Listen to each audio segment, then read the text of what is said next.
तो चलिए student continue करते हैं हम अपना चैप्टर 3। ठीक है, चैप्टर 3 हम लोग पढ़ रहे थे, इसका हमने पहला और दूसरा पार्ट पढ़ लिया था, आप लोग जाकर के प्लेलिस्ट में देख सकते हैं। आज हम कंटिन्यू करेंगे इसका पार्ट नंबर 3। ठीक है, इसका पार्ट 3 डिस्कस करेंगे, चैप्टर 3।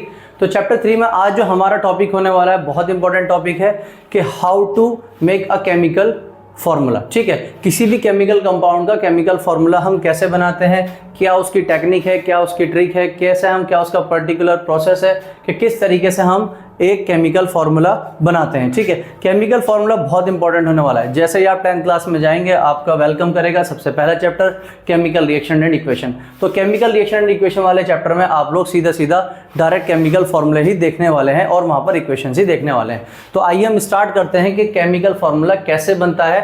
उसके लिए पहले हमें जानना पड़ेगा कि बेसिकली कोई भी हमारे पास जो एटम होता है वो पॉजिटिव चार्ज कब होता है, नेगेटिव चार्ज कब होता है, किस तरीके से बेसिकली हम उसको डिसाइड करते हैं। ठीक है, तो उसके लिए हमें सबसे पहले जो देखना पड़ेगा वो हमें जानना पड़ेगा कि हमारे पास आयंस क्या होते हैं। तो आज हम स्टार्ट कर रहे हैं अपने सबसे पहले टॉपिक आयंस से। ठीक है, तो आयंस क्या होते हैं हमारे पास, ऐसे हमारे पास कोई भी एटम, ठीक है, जिसके ऊपर चार्ज हो। अब चार्ज हमें पता है पॉजिटिव भी हो सकता है, चार्ज हमारे पास नेगेटिव भी हो सकता है। तो अगर हमारे पास कोई भी एटम है जिसके पास पॉजिटिव चार्ज होगा या नेगेटिव चार्ज होगा, तो उसको हम लोग क्या बोल देंगे, उसको हम लोग आयन बोल देंगे। अब आयन होते हैं हमारे पास दो तरह के, एक होते हैं हमारे पास कैटायन और एक होते हैं हमारे पास एनायन। ठीक है, कैटायन हम किसको कहते हैं, ऐसी चार्ज स्पीशीज जिसके ऊपर पॉजिटिव चार्ज हो। फॉर एग्जांपल अगर मैं बात करने लगूं यहाँ सोडियम की, तो सोडियम पे क्या है हमारे पास प्लस चार्ज है। इसी तरीके से कैल्शियम पे क्या है 2 प्लस चार्ज है। इसी तरीके से पोटेशियम पे क्या हो गया हमारे पास प्लस चार्ज हो गया। एल्यूमिनियम पे कितना चार्ज हो गया +3 चार्ज हो गया। तो इनके पर ये जो हमारे पास प्लस चार्ज आ रहा है, जिनके ऊपर प्लस चार्ज आता है, उसी को हम क्या बोलते हैं, कैटायन बोलते हैं। क्या बोलते हैं हम, कैटायन बोलते हैं। तो ऐसे आयंस जिनके ऊपर पॉजिटिव चार्ज आए उनको हम बोलते हैं बेसिकली कैटायन। और हमारे पास एक ऐसे चार्जेस, ऐसे हमारे पास एटम्स होते हैं जिनके ऊपर नेगेटिव चार्ज आता है बेसिकली। ठीक है, तो जिन ऐसे आयंस जो नेगेटिवली चार्ज होते हैं उनको हम बोलते हैं एनायंस। ठीक है, जैसे फॉर एग्जांपल यहाँ पे दिखा रखा है S2- है। ठीक है, ऑक्सीजन 2- है, क्लोरीन 1- है, ब्रोमीन 1- है, OH 1 नेगेटिव है। तो इसी तरीके से हमारे पास हम कंसिडर कर लेंगे कि ये हमारे पास क्या हो जाएंगे, अनायन हो जाएंगे। ठीक है, तो इसी तरीके से हमारे पास ये कैटायन हो गए और ये हमारे पास अनायन हो गए। अब जो कैटायन और अनायन होते हैं वो हमारे पास सिंपल आयंस भी हो सकते हैं। ठीक है, जो आयन होते हैं हमारे पास वो सिंपल आयन भी हो सकते हैं और थोड़ा सा कंपाउंड आयन भी हो सकते हैं। अब कंपाउंड आयन क्या है, सिंपल आयन क्या है। फॉर एग्जाम्पल जैसे मैंने कहा एल्युमिनियम पे 3+ आ रहा है, पोटेशियम पे 1+ आ रहा है, सोडियम पे +1 आ रहा है। तो ये हमारे पास सिंगल अपने आप में एक एटॉमिक फॉर्म थी, एक सिंगल एलिमेंट है और उसी सिंगल एलिमेंट पर पॉजिटिव चार्ज आ रहा है या नेगेटिव चार्ज आ रहा है। जैसे यहाँ पे Cl- है, ठीक है, ऑक्सीजन पे 2 नेगेटिव है, या हमारे पास सल्फर पे 2 नेगेटिव है। तो यह हमारे पास सिंगल अपने आप में कोई एक ही एलिमेंट है, उसी के ऊपर हमारे पास नेगेटिव चार्ज आ रहा है या पॉजिटिव चार्ज आ रहा है। तो अगर किसी सिंगल एलिमेंट पर ही पॉजिटिव चार्ज आए या नेगेटिव चार्ज आए तो हम उसको बोलते हैं सिंपल आयन।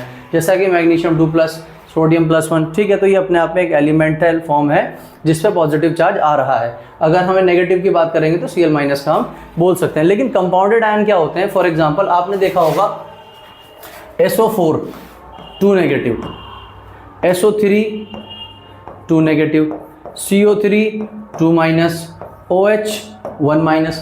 तो यहाँ पे हमारे पास क्या हो रहा है, ये इस तरह के आयन है कि यहाँ पर हमारे पास अलग अलग एटम्स, अलग अलग एलिमेंट्स यहाँ पर इंक्लूडेड हैं। यहाँ पे एक सल्फर है, 4 ऑक्सीजन है, यहाँ पे सल्फर है, ऑक्सीजन है, ये कार्बन और ऑक्सीजन से मिलकर बना है, ये ऑक्सीजन और हमारे पास हाइड्रोजन से मिलकर बना है। इसी तरीके से हमारे पास होता है PO4 3-।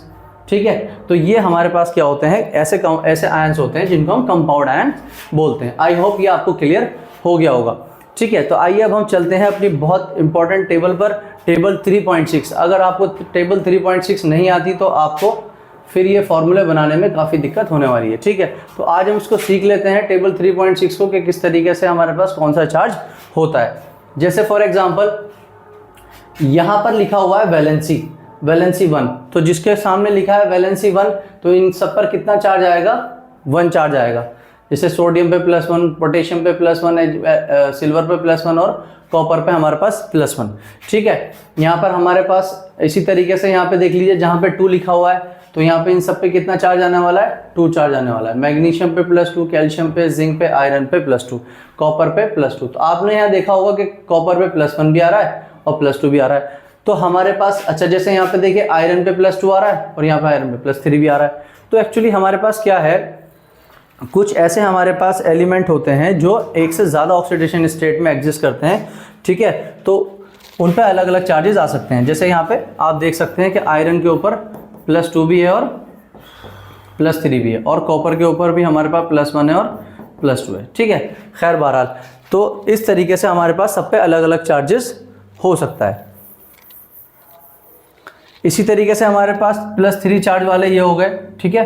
अगर हम माइनस चार्ज की बात करें तो जैसे हमारे पास क्लोरीन -1 हो गया, ब्रोमीन पे -1 हो गया, आयोडीन पे -1 हो गया, ऑक्सीजन पे -2 चार्ज होता है और सल्फाइड पे 2 नेगेटिव चार्ज होता है। तो इसी तरीके से कंप्लीट टेबल है। अब ये जब हम अलग अलग एग्जांपल्स लेंगे तो उन अलग अलग एग्जांपल्स की मदद से आपको सारे ये एक मरतबा टेबल को मैं रिलेट करता रहूँगा।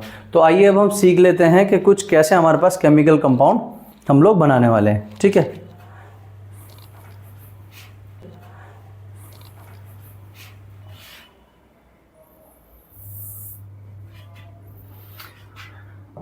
मान लीजिए सबसे पहले मैं ले लेता हूं हाइड्रोजन सल्फाइड। क्या लिया मैंने? Hydrogen sulphide. तो हम सबसे पहले क्या करते हैं, फर्स्ट स्टेप में हम लोग लिखते हैं सिंबल, ठीक है। क्या करते हैं हम तो सिंबल लिखते हैं। हाइड्रोजन का सिंबल हो गया H, हाइड्रोजन का सिंबल क्या हो गया H, और सल्फाइड का सिंबल होता है, ठीक है, S। और यहाँ पर हमारे पास जो इसके ऊपर चार्ज आता है, इसके ऊपर चार्ज आता है +1 और इसके ऊपर चार्ज आता है -2, ठीक है। तो बेसिकली जब हम फॉर्मूला लिखते हैं तो इसकी वैलेंसी इसके साथ एक्सचेंज कर देते हैं और इसकी वैलेंसी इसके साथ एक्सचेंज कर देते हैं। लिखते समय हम लोग क्या करेंगे, जो इसकी वैलेंसी होगी वो इसके सबस्क्रिप्ट में लिख देंगे और इसकी वैलेंसी को इसके सबस्क्रिप्ट में लिख देंगे। और अगर हमारे पास चार्ज 1 होगा तो हम फिर उस सबस्क्रिप्ट को नहीं लिखते हैं, उसको हम एज इट इज छोड़ देते हैं। तो हमारे पास हाइड्रोजन सल्फाइड का फॉर्मूला हो गया H2S। आई होप ये आपको क्लियर हो गया होगा। एक और एग्जाम्पल ले लेते हैं हम लोग, इसका स्क्रीनशॉट ले लीजिए आप। मान लीजिए अब मैंने ले लिया कैल्शियम क्लोराइड, ठीक है। क्या ले लिया? Calcium chloride. जैसा कि मैंने बताया सबसे पहले हम क्या लिखेंगे, सिंबल लिखेंगे और बाद में उसका चार्ज लिखेंगे। लेकिन हम बार बार इसको नहीं लिखेंगे, डायरेक्टली हम इसको कर सकते हैं। जैसे इसका सिंबल हो गया कैल्शियम, ठीक है, इसका चार्ज इसका सिंबल हो गया क्लोरीन, ठीक है। और हमारे पास कैल्शियम पे कितना चार्ज होता है? +2। आप टेबल में देख सकते हैं यहाँ पे पीछे, कैल्शियम पे कितना चार्ज है हमारे पास? +2। क्लोरीन पे कितना चार्ज है हमारे पास? -1, ठीक है। तो कैल्शियम पे कितना चार्ज हो गया? +2।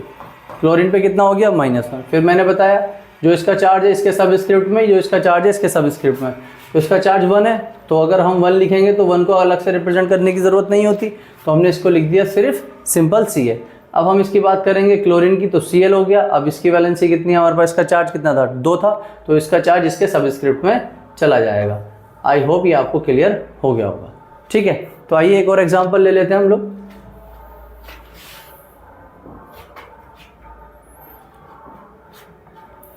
थर्ड एग्जांपल मैं ले लेता हूं एल्यूमिनियम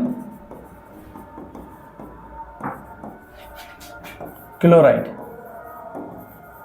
ठीक है। एल्युमिनियम क्लोराइड के लिए सिंपल, इसका सिंबल हो गया L, इसका सिंबल हो गया Cl। इस पर होता है +3 चार्ज और इस पर होता है -1 चार्ज। आप चार्ज के लिए रेफरेंस टेबल से ले सकते हैं, ठीक है। ये इसका चार्ज इसके सबस्क्रिप्ट में, इसका चार्ज इसके सबस्क्रिप्ट में। तो एल्युमिनियम पे, यहाँ पे क्लोरीन पे कितना चार्ज है? 1, तो इसके सबस्क्रिप्ट में 1 ही रहने वाला है और 1 को हम लोग लिखते नहीं। तो ये हो गया Al। इसी तरीके से Cl, इसके सबस्क्रिप्ट में कितना लिख देंगे हम? 3 लिख देंगे। तो ये हो गया हमारे पास AlCl3, ठीक है। तो एक ये सिंपल टाइप है कि इसका चार्ज कुछ और होगा, इसका चार्ज कुछ और होगा और दोनों का चार्ज क्या हो जाएगा? आपस में क्रॉस हो जाएगा और इस तरीके से हम केमिकल फार्मूला लिख देंगे। अभी हम एक इसके अगले टाइप पे जाने वाले हैं। जैसे फोर्थ वन, मान लीजिए मैंने लिखा कैल्शियम कार्बोनेट, ठीक है, कैल्शियम कार्बोनेट। अब कैल्शियम पे क्या होता है? सिंबल क्या होता है? C है। कार्बोनेट का क्या होता है? CO3। इस पे कितना चार्ज होता है? +2। कार्बोनेट पे कितना चार्ज होता है? -2। आप टेबल से देख सकते हैं कि इस पे कितना चार्ज होता है, अभी मैंने आपको डिस्कस करके बताया। फिर उसके बाद इसकी वैलेंसी इसके साथ, इसका वैलेंसी इसके साथ, यानी इसका चार्ज इसके सबस्क्रिप्ट में, इसका चार्ज इसके सबस्क्रिप्ट में। लेकिन जो कि मैंने बताया कि हमारे पास दूसरी टाइप है, ये टाइप 2 है, ठीक है, ये हमारे पास क्या टाइप 2 है। तो इसमें हम लोग क्या करेंगे, इसको हम देखेंगे। यहाँ पे आमतौर पे हमने जो क्वेश्चंस देखे उसमें क्या देखा, इसका कोई डिफरेंट चार्ज था, यहाँ पे डिफरेंट चार्ज था, तो दोनों को हमने क्या किया, एक्सचेंज कर दिया। लेकिन अगर हम यहाँ ध्यान से देखें तो यहाँ पॉजिटिव 2 है और ये माइनस के 2 है, तो ये आपस में कैंसिल आउट हो जाएगा और हमारा फॉर्मूला एज इट इज बचेगा, यानी Ca और CO3 will be the formula. Is it clear to you? ठीक है, चलिए एक और एग्जाम्पल ले लेता हूँ इसका 5वें नंबर का, ठीक है।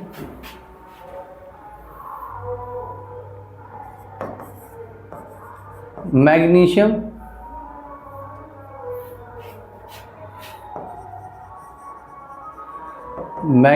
सल्फेट, मैग्नीशियम सल्फेट, ठीक है।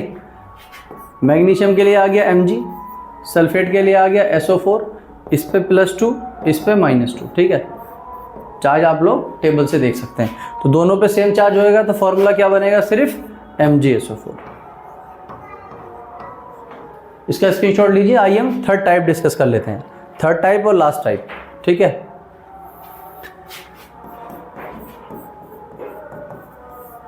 टाइप नंबर 3, ठीक है। टाइप नंबर 3 को हम देख लेते हैं।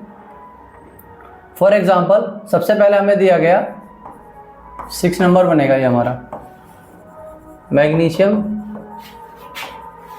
हाइड्रोक्साइड, ठीक है, मैग्नीशियम हाइड्रोक्साइड। अब मैग्नीशियम का जो सिंबल होता है वो क्या होता है हमारे पास, Mg। हाइड्रोक्साइड का क्या होता है, OH-, ठीक है। आप लोग टेबल से देख सकते हैं, ये देखिए आप, हाइड्रोक्साइड OH-, ठीक है।